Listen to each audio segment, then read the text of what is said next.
Dzień dobry Państwu, nazywam się Bartosz Dąbrowski, jestem pracownikiem Uniwersytetu Gdańskiego, literaturoznawcą, wykładowcą etnofilologii kaszubskiej. Będę dzisiaj Państwu opowiadał o literackim obrazie Kaszub w twórczości Róży Ostrowskiej. Róża Ostrowska urodziła się 1 września 1926 roku w Wilnie, zmarła zaledwie w wieku 49 lat 23 marca 1975.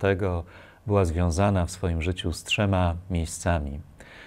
Z Wileńszczyzną, Wilnem i majątkiem Wołczynki, w którym spędzała przed wojną wakacje, z Gdańskiem, w którym przypadło jej spędzić właściwie całą resztę życia, i z Wdzydzami Kaszubskimi, gdzie spędzała wakacje.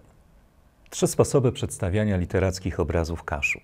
Analizowane sposoby kształtowania narracji tworzą zwykle układy parzyste, nierzadko także występują równolegle, na zasadzie kontrastu lub uzupełnienia w obrębie tego samego dzieła, wchodząc w złożone relacje z innymi, istotnymi dla autorki tematami, takimi jak kwestia pamięci, doświadczenie wygnania i problematyka postrzegania czasu. Posiadają również, jak zaraz zobaczymy, swoje wyraźne kulturowe i literackie antecedencje, jako narracje osadzone odpowiednio w mitograficznej poetyce pastoralnej, romantycznych przedstawieniach niesamowitej słowiańszczyzny oraz dwudziestowiecznych poetykach nostalgii. Jako mistrzyni literackiego kontrapunktu Ostrowska bywa w nich zarówno pisarką egzystencjalnej utraty, jak i wnikliwą analityczką procesu zakorzenienia i odnajdywania własnego miejsca, przede wszystkim na kaszubskiej ziemi. Dynamika tych przedstawień charakteryzuje się dialektyką następującego po sobie cyklu utraty i odszukania zagubionej przestrzeni, a także prustowskiego odnalezienia czasu lub obiektu miłości, aby wkrótce po przejściu tej fazy reparacji, naprawy, odzyskania lub substytucji tego, co utracone, powrócić do początkowego punktu utraty, rozpadu podmiotu, dekonsolidacji.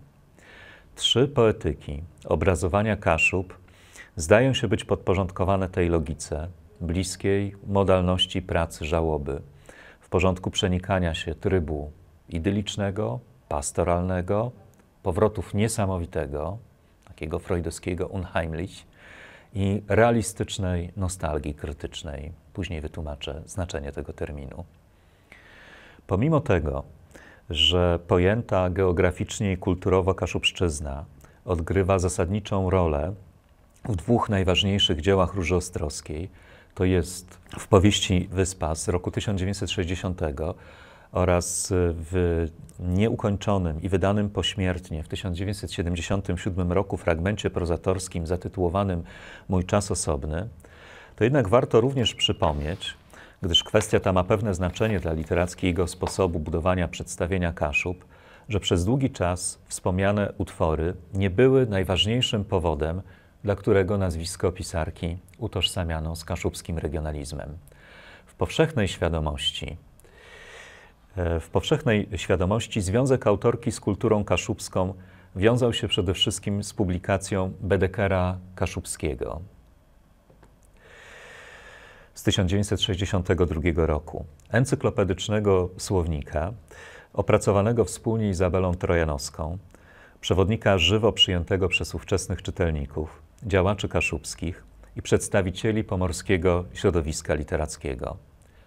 Z powodu ogromnej popularności zbiór doczekał się 2 kolejnych wydań w 1974 i 1978 roku, poszerzonych o nowe hasła, biogramy, mapy, zdjęcia i ilustracje, stając się w ten sposób jednym z najważniejszych popularyzatorskich opracowań o Kaszubach. Bedeker zgodnie uznano za dzieło nie mające precedensu w literaturze polskiej, chwaląc go m.in. za to, że spełniał podstawowe warunki naukowej ścisłości, jednocześnie pozostając nadal utworem literackim, traktującym o kulturze i ludziach kultury kaszubskiej, a także o urokach ziemi i o klimacie duchowym samych Kaszub.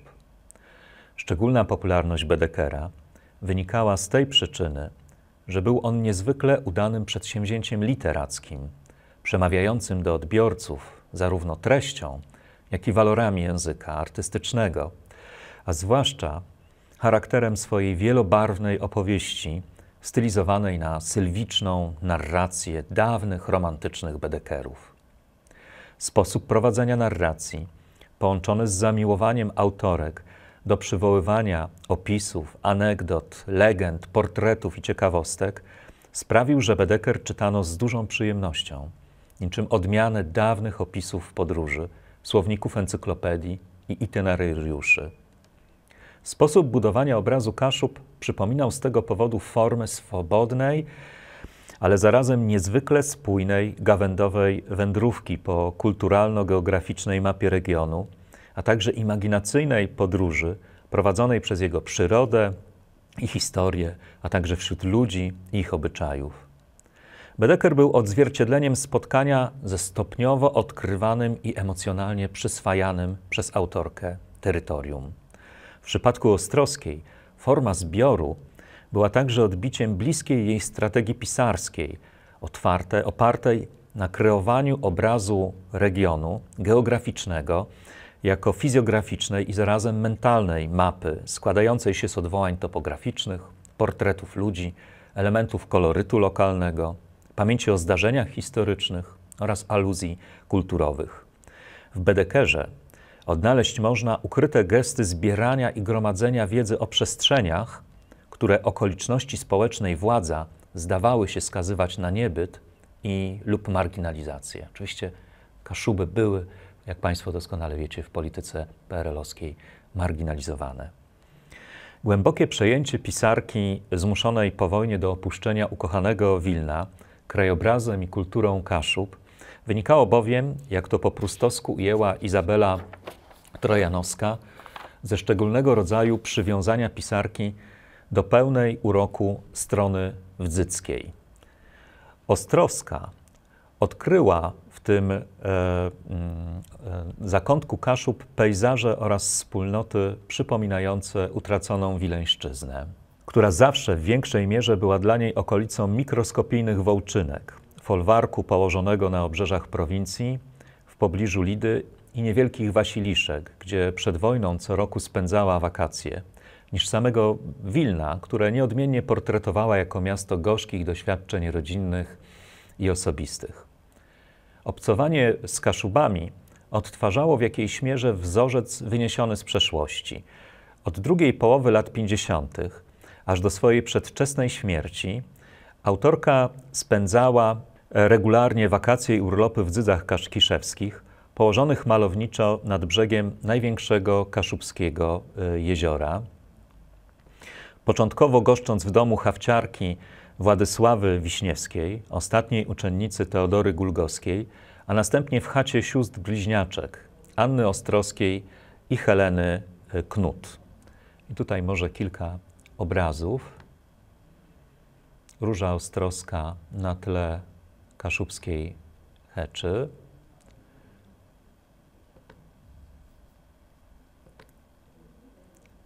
Wraz z mężem i z Leszkiem Ostrowskim, aktorem, i swoją córką podczas wakacji w Dzydzach.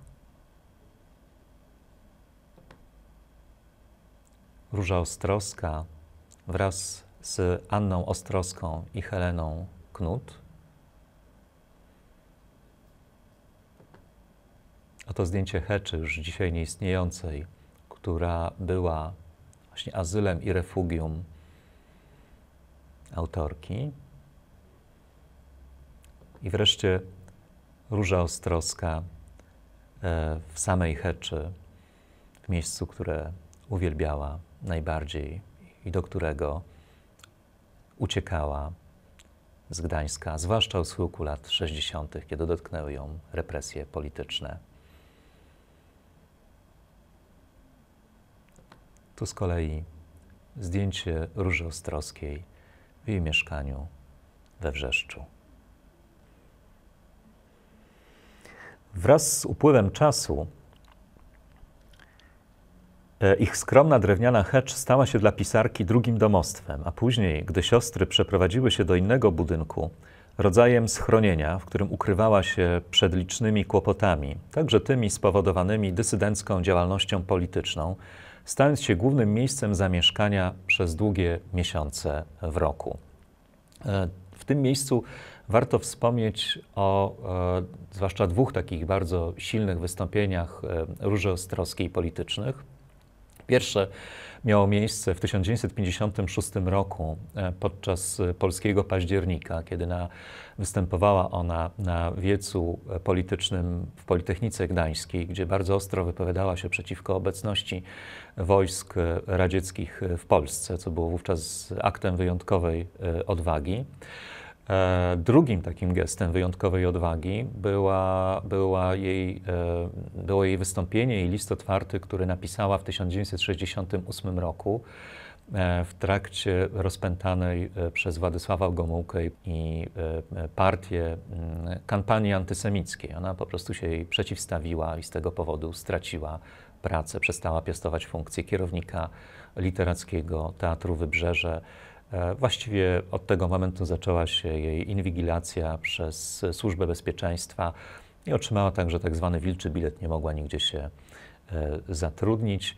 W tych dysydenckich działaniach wspierał ją znany gdański pisarz, działacz społeczny Lech Bątkowski, tłumacz Remusa, współpracownik i główny działacz Zrzeszenia Kaszubsko-Pomorskiego. Przez dłuższy czas łączyła ich też bliższa relacja. Żołnierz odznaczony Virtuti Militari podczas bitwy o Narvik, później rzecznik prasowy Solidarności, współpracownik Lecha Wałęsy. Ale wracając do Wdzyc. Wdzydze stały się dla autorki nie tylko prototypem powieściowych rybaków z wyspy i wygody z mojego czasu osobnego, ale także szczególnym miejscem autobiograficznym, rozumianym przez Małgorzatę Czermińską jako pewna całość wyobrażeniowa powstająca w trzech układach odniesienia: w twórczości pisarza, w ciągu jego doświadczeń życiowych oraz w określonych miejscach rzeczywistej przestrzeni geograficznej. Działanie pisarki wpisywało się tym samym w pewien powojenny schemat autobiogeograficznej praktyki literackiej, określanej bardzo często mianem problematyki przekątnej. Problematyka przekątna to taki sposób konstruowania literackiej przestrzeni, który łączy dwa obszary geograficzne i kulturowe, często od siebie bardzo oddalone. Tego rodzaju zabiegi są bardzo często obecne w literaturze gdańskiej, gdzie pisarze tacy jak Róża Ostrowska, Aleksander Jurewicz, Paweł Hile czy Zbigniew Żakiewicz łączą przestrzenie wileńszczyzny z przestrzenią pomorską, dawnej Galicji, jak w przypadku Pawła Hilego, z przestrzenią pomorską, co się wiąże oczywiście z sytuacją jakby repatriacji przodków albo samych autorów z tych obszarów i potem próbą zbudowania takiej połączonej mentalnej mapy. Wspomniana praktyka, szczególnie bliska pewnej odmianie literaturze kresowej, polegała na odtwarzaniu i autobiograficznym przywoływaniu utraconej przestrzeni w nowym przestrzennym otoczeniu, z którym dawna kraina wchodziła w interakcję w trybie przenikania, nakładania doświadczeń i obrazów lub kształtowania przyjmującego taką skojarzeniową mapę regionu. W typologii czermińskiej podobny rodzaj kreowania miejsca autobiograficznego odpowiadał powiązanym kategoriom miejsca wspomnianego i zarazem miejsca przesuniętego. O ile pierwsza kategoria miejsca wspomnianego odnosi się do miejsca niegdyś stałego, zazwyczaj związanego z urodzeniem, dzieciństwem lub młodością, postrzeganego zwykle w optyce historycznej, o tyle miejsce przesunięte oznacza nowe terytorium, na tyle dające się zaakceptować, by uznać w nim drugą ojczyznę, przy czym kreacja miejsca przesuniętego nierzadko wiąże się z wspomnieniem i przywołaniem pierwszej macierzystej przestrzeni. Napięcia pomiędzy tymi dwoma miejscami zdają się także składać na prozę Róży Ostrowskiej. Jej kaszubski, terapeutyczny pastoralizm, będący jednym z wymiarów relacji pomiędzy dwoma regionami, to zarówno reakcja na historyczną traumę utraty Wileńszczyzny, jak i próba jej przezwyciężenia w porządku mitograficznej stylizacji, powrotu do dawnego i zarazem ponownie odnalezionego miejsca, któremu towarzyszy ukryta struktura rytuału, przejścia, oczyszczenia i odrodzenia. Tak więc kaszubska strona wdzycka pozostaje tu zawsze silnie powiązana z zakamuflowanymi powidokami Wileńszczyzny. Przywołuje formułę regeneracyjnego mitu powrotu do macierzy i wiąże się z fantazmatycznymi obrazami niewielkich kobiecych wspólnot oraz silną obecnością figur matczynych. Taką figurą matczyną jest Waleska, Kaszubka w Wyspie, ciotka Elżbieta w moim czasie osobnym. No i oczywiście to wszystko rozgrywa się w takim idyliczno-pastoralnym tle, gdzie spod pejzaża Kaszub wyzierają powidoki dawnej Wileńszczyzny, zdaniem autorki, geograficznie i fizjograficznie bardzo podobnej do Kaszub. Odkrycie pociąga za sobą tej przestrzeni rodzaj euforycznego wyzwolenia kobiecości spod politycznej i emocjonalnej władzy mężczyzn, przedstawicieli władzy bądź też zaborczych partnerów. To jest taki bardzo stały leitmotiv prozy Róży Ostrowskiej. Psychologiczna proza autorki odsłania tu także swoją psychoanalityczną stronę prustowską. Eksploruje zasoby pamięci i bada uwikłania bohaterek w różne zakazy i emocjonalne ograniczenia.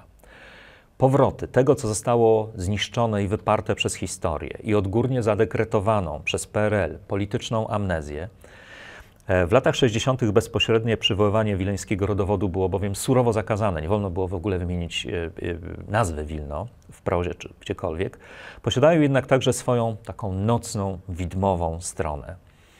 Ostrowska, aby zobrazować charakter tego nocnego powrotu w marzeniach sennych, fantazjach Wileńszczyzny, korzysta z elementów romantycznej fantastyki, takiej poetyki déjà vu, niesamowitego, romantycznego obrazu nawiedzenia pamięci przez odpryski przeszłości. Ta nocna, nokturnowa strona kaszubskiego krajobrazu pozostaje również silnie zakorzeniona w mitologicznych aluzjach do reliktów zachodniej Słowiańszczyzny, prasłowiańskich miejsc kultów, zagadkowych obrzędów i magicznych praktyk.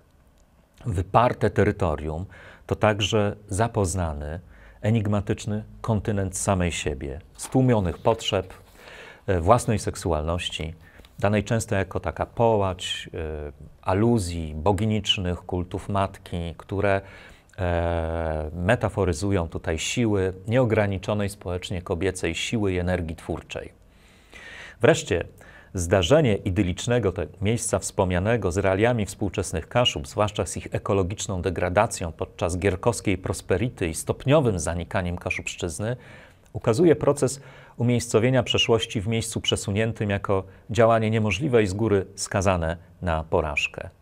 To w późnej twórczości Róży Ostrowskiej następuje taka elegijna faza nostalgii krytycznej, czyli takiej nostalgii, która sama zaczyna podważać własną idealizację u schyłku życia. Ostrowska na początku lat 70.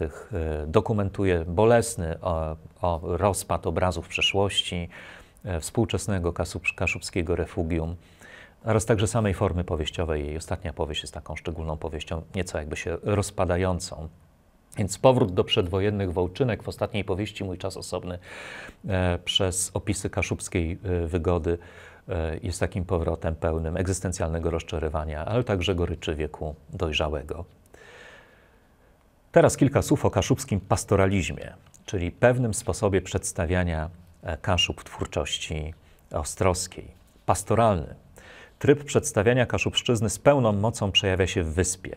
Powieści traktującej o spotkaniu blisko 40-letniej Moniki, dotkniętej kryzysem i zarazem niespełnionej aktorki gdańskiego teatru, z na poły insularną, wyspową, na poły zamkniętym terytorium, zamieszkałym przez odosobnioną, ale gościnną społecznością skupioną wokół kaszubskiej wsi Rybaki.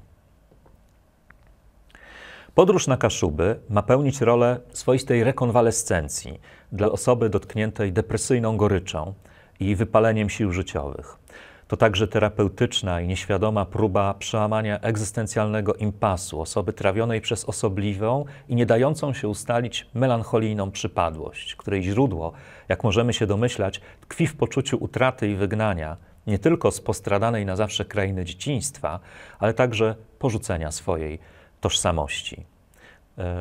To taki obraz literackiego jakby wyzwalania się z depresji i kryzysu wieku dojrzałego, wyzwalania, które wiąże się właśnie z wyjazdem na kaszubską wieś i poznaniem nowych osób, nowych realiów, odrzucenia tej przestrzeni miejskiej, trójmiejskiej.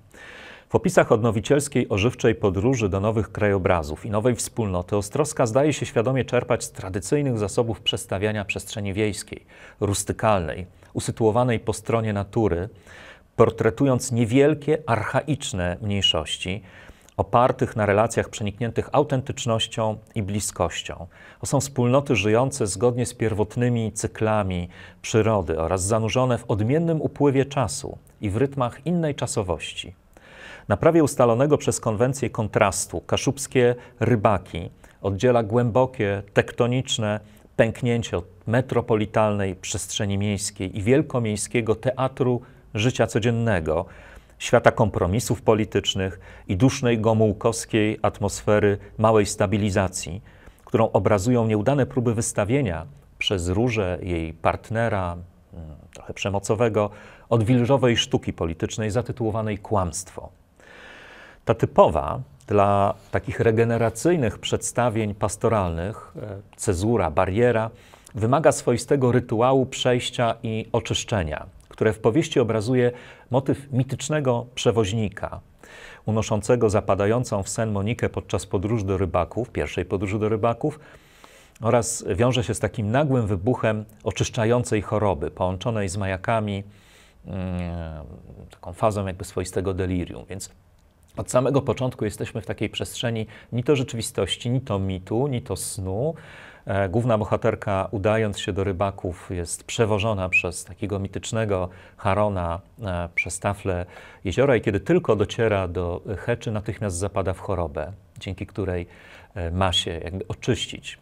Podróż do rybaków wiedzie wśród zakamuflowanych znaków innej ziemi, węży zamieszkujących Wileńszczyznę oraz charakterystycznej topografii dla Wileńszczyzny, małych drewnianych przysiłków i peryferyjnych folwarków. Więc jesteśmy zarówno na Kaszubach, jak i trochę na Wileńszczyźnie. W istocie dynamikę podróży organizuje w wyspie taka wielopoziomowa figura powrotu, odtwarzana konsekwentnie w porządku stylizacji mitu.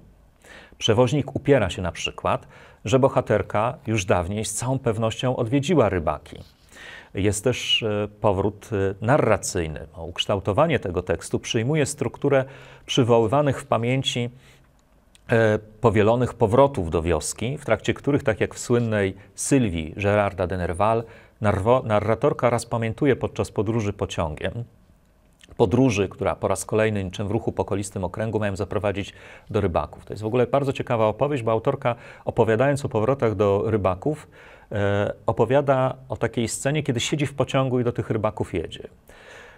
I tych powrotów jest tutaj kilka, więc nie wiemy właściwie, w jakim momencie my jesteśmy narracyjnym. Czy bohaterka wspomina pierwszy, drugi, trzeci, czwarty powrót, sama siedząc zresztą też w pociągu, one się na siebie nakładają w takiej szczególnej retrospekcji.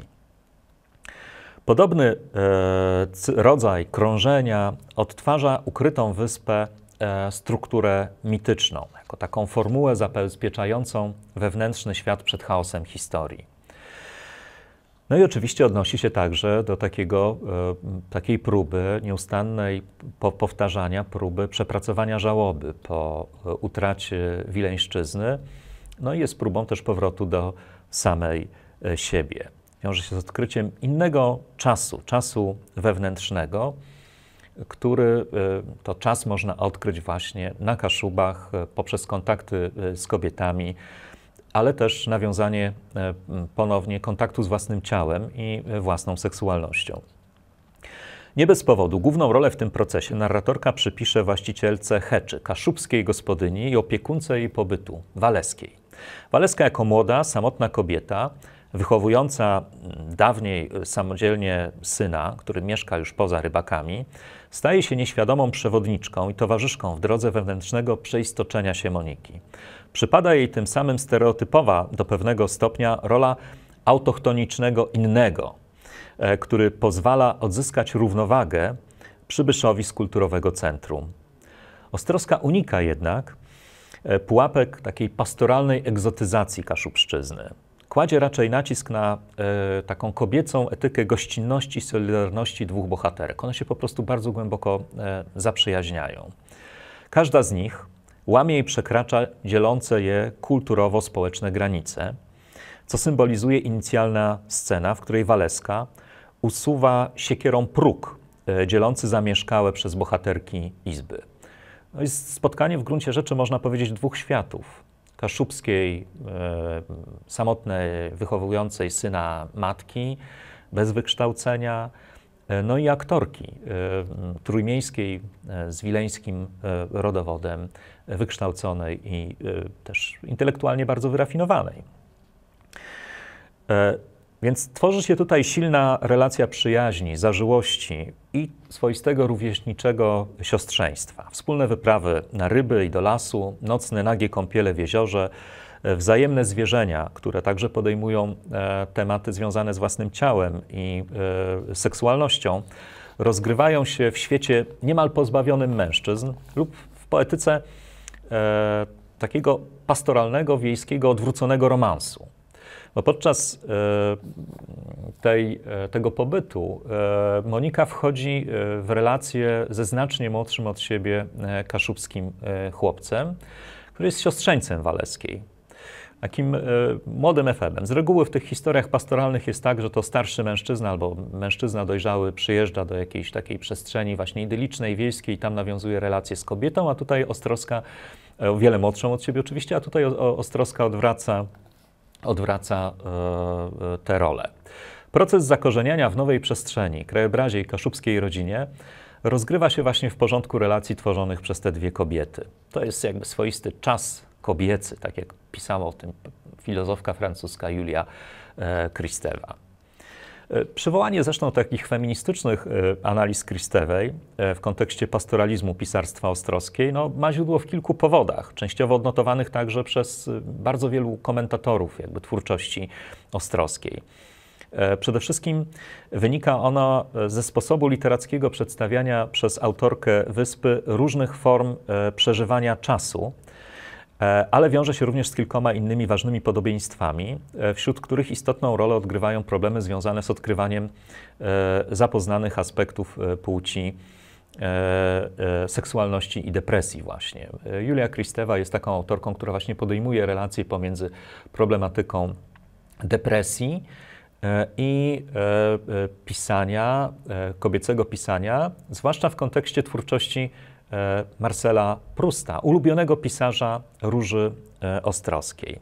Więc punktem takiej sytuacji jest jakby właśnie najpierw poczucie utraty, depresyjne poczucie utraty, które domaga się, tak jak u Prousta, uzupełnienia przez sztukę, miłość, albo powrót do miejsca fantazmatycznego, które się utraciło, które później zostaje uznane za odnalezione, a przez to właśnie własne.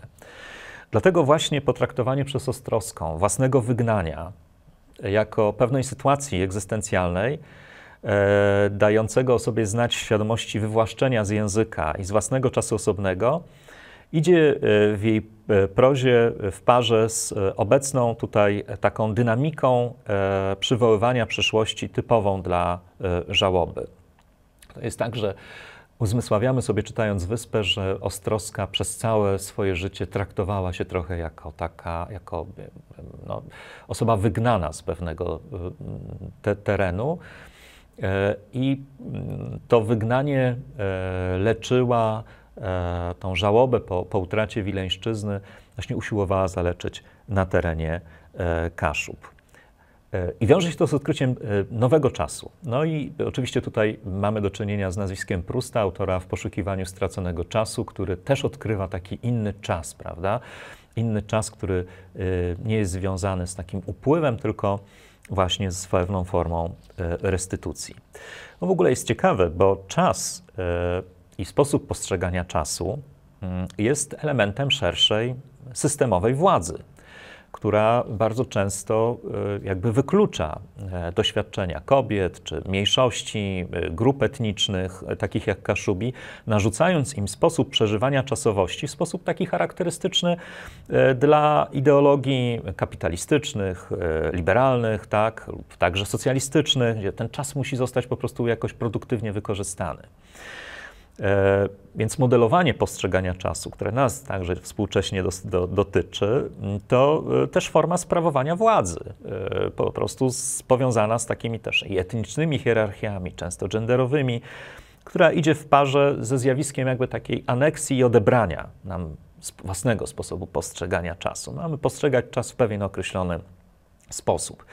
No i tak jest też w przypadku Kaszubów, zdaniem Ostrowskiej, bo to jest grupa, jakby, którą pozbawiono własnej formy przeżywania czasowości. Odebrano jej ten czas archaicznej wspólnoty. Tak to przynajmniej postrzega Ostrowskiej. Ale paradoksalnie zawsze w takiej sytuacji kryje się, powiada Krzysztofa, taka próba znalezienia właśnie tego czasu własnego, czasu dla siebie, czasu, który nie jest podporządkowany tej ekonomicznej produktywności, gdzie my musimy nieustannie się spieszyć albo podporządkować w ogóle właśnie takiej chronologii. Więc te ucieczki Róży Ostrowskiej do tej Heczy na Kaszubach były taką próbą też wyrwania się z tej czasowości, z tej historyczności epoki późnego Gomułki czy gierkowskiej prosperity, kiedy kładziono silny nacisk też również na produktywność. Więc można odkrywać własne rozumienie czasu, niesamowite, stłumione i zakazane. I co ciekawe, to jest właśnie taka próba w przypadku Ostrowskiej znalezienia czasu bardzo silnie związanego z doświadczeniem własnego ciała, cielesności, własnej osobowości. I ta własna osobowość, własne ciało, własne ja jest tutaj obrazowane w tej historii, własny czas osobny przez obraz wyspy. Wyspa jest właśnie tym miejscem, gdzie płynie inny czas. Wyspa jest terytorium własnego ciała, wyspa jest terytorium własnej podmiotowości, własnej jaźni. Wyspa to ja dla Ostrowskiej. Istotną częścią tego terapeutycznego procesu przedstawianego w porządku narracji jest także retrospektywne wywoływanie obrazów geograficznych, intymnych azylów, które towarzyszą właśnie powrotom innej czasowości. To uporczywe przyzywanie przeszłości, która rządzi się odrębnym, organicznym rytmem cykli i periodycznych obrotów, zdaje się być bliskie jednemu z przejawów takiej cielesnej semiotyki właśnie, tego komunikowania się własnego czasu. Ostrowska w trakcie procesu żałoby odnajduje zwykle miejsca, w których uobecnia się poświata innego, sekretnie inkorporowanego obszaru, który rozbłyskuje niczym taka niewyraźna obwódka na marginesie siatkówki, postrzeżenia danego wybuchu intensywnej radości lub w przypływie równie żarliwego smutku. W tych przestrzennych enklawach, będących prowincjami kobiet, usytuowanych na peryferiach i geograficznych pograniczach, daje o sobie znać źródłowość archaicznych, zmysłowych obrotów usytuowanych w bezbronnej kontrze wobec świata historii. I za każdym razem mamy do czynienia z taką sytuacją, że ten obraz innego czasu i wyspy staje pod znakiem relacji z innymi kobietami albo relacji z figurą matczyną, z matką, z tym, co macierzyste. To są takie macierzyste, regresywne pejzaże, jakby się ona cofała właśnie w jakichś fantazjach, świat własnego dzieciństwa do tej czasu pierwotnej relacji z matką. Dlatego właśnie poszukiwanie tej innej czasoprzestrzeni idzie tutaj zwykle w parze z odzyskiwaniem relacji z innymi kobietami i nawiązywaniem takiej emocjonalnej relacji z intuicyjnie odczuwaną ziemią, właśnie ową wyspą. Ta wyspa jest jakby poświatą innego terytorium i które okazuje się miejscem częściowo wyzwolonym z narzuconego narratorce antykosmosu, męskiego prawa, patriarchatu, historii. Ale co ciekawe, do tej wyspy nie wolno się zbliżać. Waleska ostrzega ją, żeby nie zbliżała się do wyspy, ponieważ na wyspie zamieszkuje czarownica.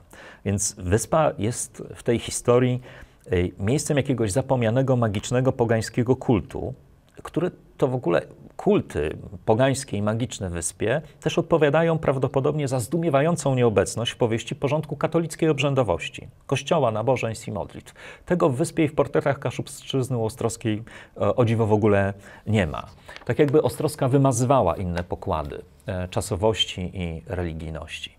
Więc mamy ciemną wyspę, wyłaniającą się co róż w takim narracyjnym kadrze i we wspomnieniach, zamieszkiwaną przez czarownicę i wiedźmy, prawdopodobnie.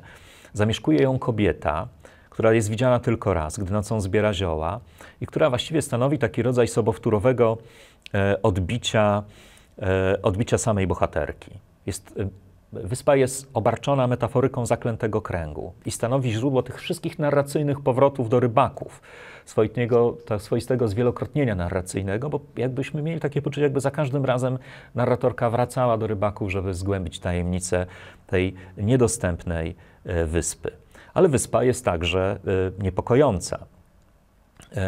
Niepokojąca z tego powodu, że moce wyspy odpowiadają za wypadki utonięć w jeziorze. W pewnym momencie toną turyści, którzy są przewożeni przez starego pastwę przewoźnika. Wyspa opowiada za nagłe, miłosne uniesienia narratorki. Ona trafia na tę wyspę podczas burzy i wówczas dochodzi do zawiązania się takiej relacji romantycznej, miłosnej właśnie z wiele młodszym siostrzeńcem.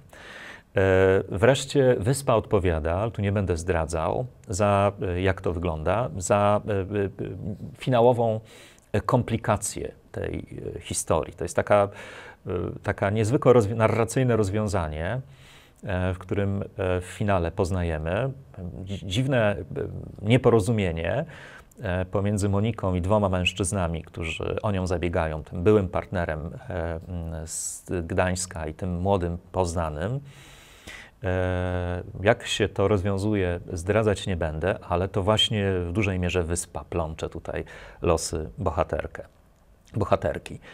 Więc to wszystko rozgrywa się w takiej scenerii bioregionalnych kaszubskich macierzy, które są jednocześnie osadzone w czasie historycznym i zarazem w rytmie głębszej czasowości. Oczywiście ogromną rolę w tej historii odgrywa także ukryta obecność Wileńszczyzny. Ona jest przywoływana w różnych wspomnieniach, ale także w pewnych obrazach, które powracają w twórczości ostrowskiej i które zwykle wiążą się z taką figurą powracania właśnie do tej przestrzeni dziecinnej. Więc meandryczne krążenie wokół wyspy jest bardzo często opisywane przez przywoływania takich podwileńskich krajobrazów, w których narratorka krąży, meandruje ścieżkami leśnych pól, krąży wokół folwarku, w którym spędzała wakacje i przeżywa wówczas jakby taki rodzaj swoistego déjà vu. Déjà vu Wileńszczyzny, ale w innej przestrzeni, bo w przestrzeni już kaszubskiej. To się wiąże też z taką figurą rozdwojenia